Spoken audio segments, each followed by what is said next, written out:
নমস্কার বন্ধুরা, মঞ্জু কিচেন হাউজে আপনাদের স্বাগত। আজকের আমি রান্না বা খাওয়ার ভিডিও আপনাদের দেখাবো না।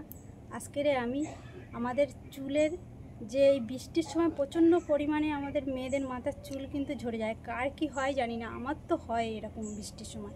তাই এই সময় যদি আমরা ঘরে একটা প্যাক বানিয়ে নিতে পারি অল্প কিছু উপকরণ দিয়ে, তো আমাদের খুবই ভালো হয়। তা বেশি কিছু খরচা লাগে না এগুলো করতে।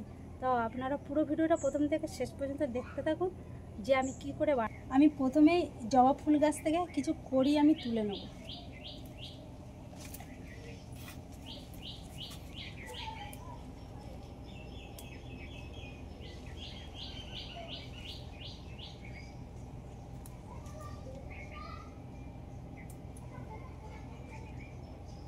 চারটে কড়ি হয়েছে, সেই চারটেই তুলে নিলাম। আমি এই ছাদের উপরে অ্যালোভেরা গাছ থেকে অ্যালোভেরা তুলতে এসেছি, তা আমি একটা অ্যালোভেরা তুলে নেবো গাছ থেকে।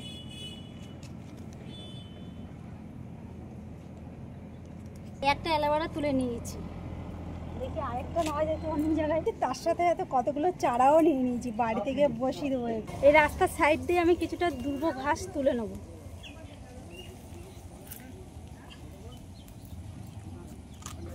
অনেক রকমের ঘাস আছে, এর মধ্যে থেকে দুর্ব ঘাস যেগুলো সেইগুলোই নিতে হবে।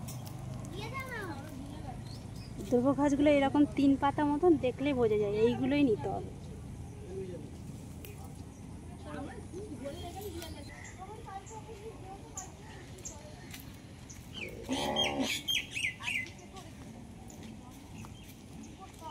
এই প্যাকটা বানানোর জন্য যা যা উপকরণ লাগবে সব আমি এখানে নিয়ে নিয়েছি। একটা অ্যালোভেরা নিয়েছি, খুদকেশলি পাতা নিয়েছি কিছুটা, পাতি লেবু নিয়েছি এরকম সাইজের 3টে, আর দুর্ব ঘাস আর ফুলের কড়ি, আমলকি নিয়েছি 4টে এরকম সাইজের, আর কিছুটা কালো তিল। আমি এই খুদকেশলি পাতার থেকে এই পাতাগুলো সব আমি বেছে বেছে নিয়ে নেব, শুধু এই পাতাগুলোই নেব।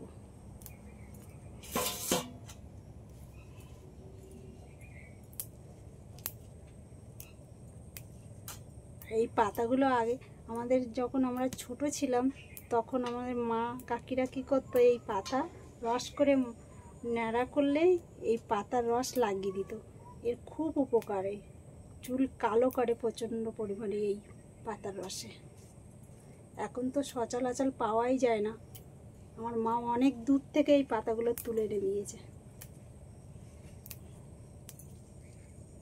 পাতাগুলো আমি ভালো করে একটু জলে ধুয়ে নিচ্ছি, পাতার মধ্যে কত নোংরা আছে। আর এই শিলে আমি থেতো করে নেবো। আর এই শিলটা কিন্তু মানে মশলা বাটা শিল, ওই জন্য আমি ভালো করে ধুয়ে নিয়েছি। আপনারা যখন যদি এরকম শিলে করতে যান তা ভালো করে ধুয়ে নিয়ে করবেন, কারণ এদের ছাল টাল সবই বাটা হয়।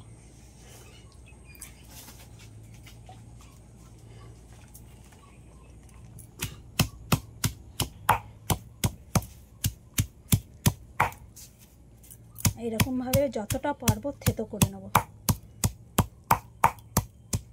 একটা ছাঁকনি নিয়েছি আর একটা বাটি নিয়েছি, রসটা হাত দিয়ে চিপে এইভাবে বের করে নেব।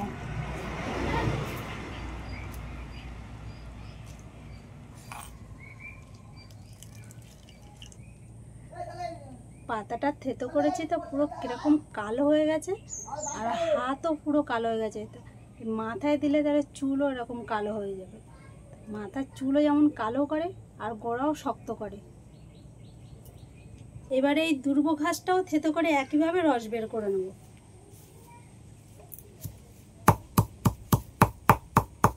বাড়িতে এরকম একটু কষ্ট করে যদি আমরা করে নিতে পারি না, যে কতটা উপকার, আপনারা না বানিয়ে মাখলে বুঝতে পারবেন না। আপনারা একবার আমি যেভাবে করছি একটু সবগুলো ঠিকঠাকভাবে দেখে নিয়ে একবার বানিয়ে দেখবেন, বানিয়ে আর মাথায় মেখে দেবেন, কতটা যে উপকারী।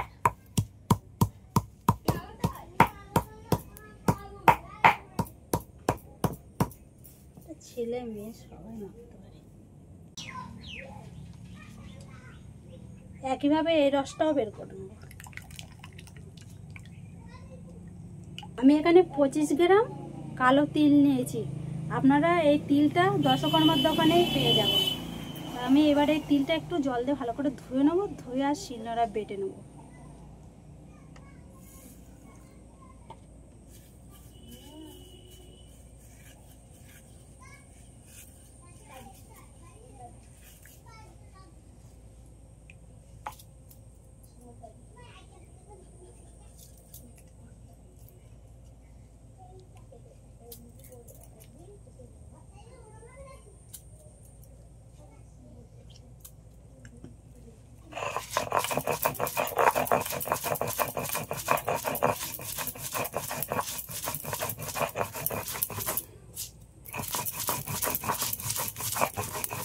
এই কালো তিলটা বেটেছে দেখেছেন কিরকম করে, একটু দানা ভাব নেই, একদম পুরো নিবিড় করে বেটেছি।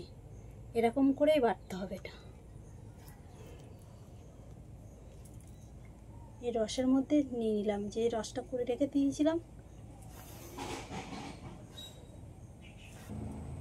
আমি এবার এই ফুলের কড়িগুলোর থেকে পিছনের এই সবুজ অংশটা বাদ দেবো।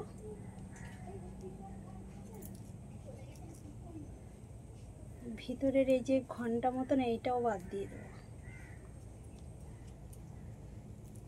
এইভাবে সবগুলো আমি বেছে নেব, নিয়ে তারপরে বেটে নেব।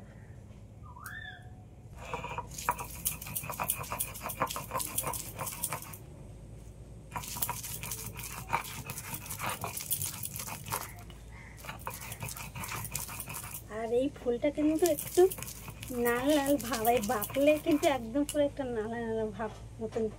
এতে কিন্তু ভয় পেলে হবে না, এতে কোনো অসুবিধা হবে না। এটাও ভালো করে এইভাবে বেটে নিয়েছি, সব এই একই বাটির মধ্যে নিয়ে নিচ্ছি। লেবুগুলো সব আমি এইভাবে কেটে নিয়েছি, এবার রসটা বের করে নেব।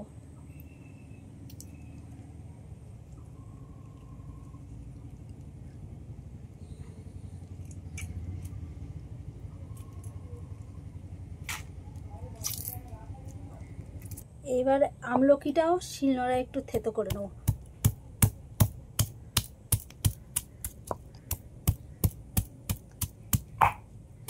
থেতো করে এর রসটাই নিতে হবে। এবারে এই রসটাও বের করে নেব।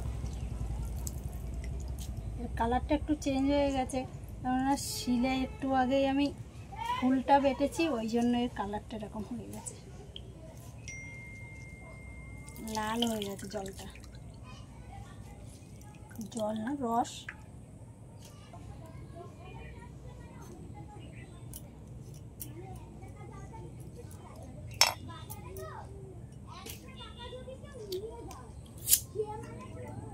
এই অ্যালোভেরার এই খোসাটা আগে আমি একটু ছাড়িয়ে নিচ্ছি।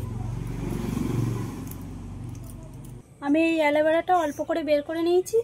এবার আমি হাত দিয়ে একটু এটা এরকমভাবে একটু চেপে এটা পুরো গালিয়ে নেব। আর অ্যালোভেরাটা একটু কম করে দিলেই ভালো, কারণ এটা খুব ঠান্ডা। এই অ্যালোভেরাটা এই রসের মধ্যেই নিয়ে নিচ্ছি, যে পাতার রসটা সব করে রেখেছি। লেবুর রসটা একটু ছেঁকে নিচ্ছি ছাঁকনি দিয়ে।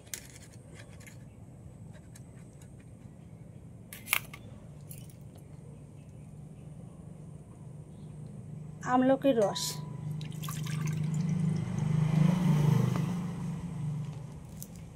এটাও একইভাবে একটু ছেঁকে নেব।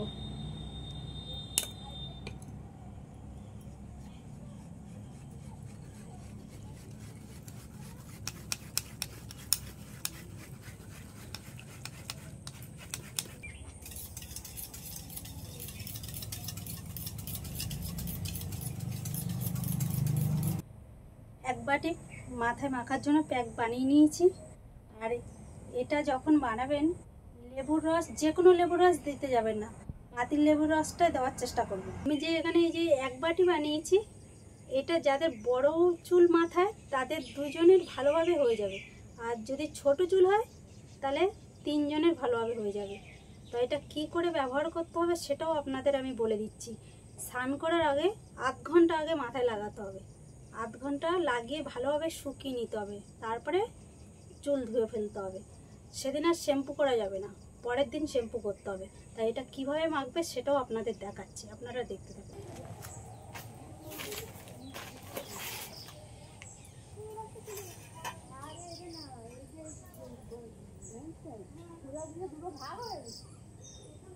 আমার এই ক্যামেরাম্যান বলছে যে কাকিমা, যে আমার মাথায় তুমি মাখিয়ে দাও কীভাবে মাখতে হয়।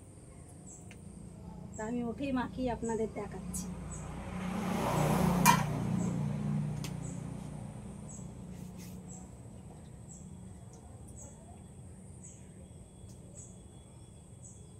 হাতে অল্প করে নিয়ে নিয়েছি, তেলের মতো করে মাখাবো।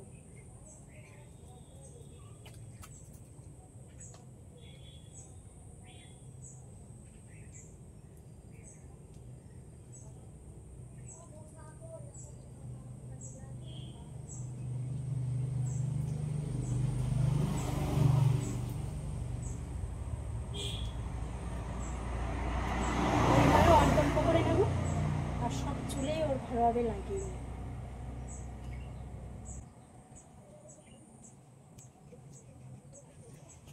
এটা গোড়া অবধি গেলে চুলটা আরো বেশি ভালো হবে। হ্যাঁ, যত গোড়ায় পড়বে ততই চুল মজবুত হবে, গোড়া শক্ত হবে, চুল সিল্কিও হবে।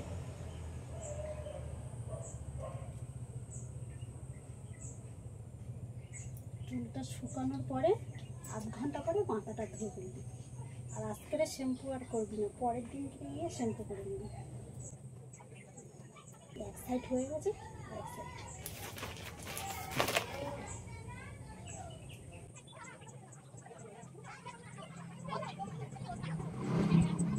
সুন্দরভাবে মাখিয়ে দিয়েছি। তুই ভয় পাচ্ছিলি না যে এখানে এখানে লেগে যাবে? একটু লাগিয়ে দিই। এই প্যাকটা ওর মাথায় মাখানোর পরেও এতটা আছে, এখনও দুজন ভালোভাবে মাখতে পারবে। আর আপনাদের যদি এই ভিডিওটা ভালো লেগে থাকে, লাইক সাবস্ক্রাইব করবেন। আর এরকম নতুন নতুন ভিডিও নিয়ে আপনাদের সঙ্গে দেখা হবে পরবর্তী ভিডিওতে।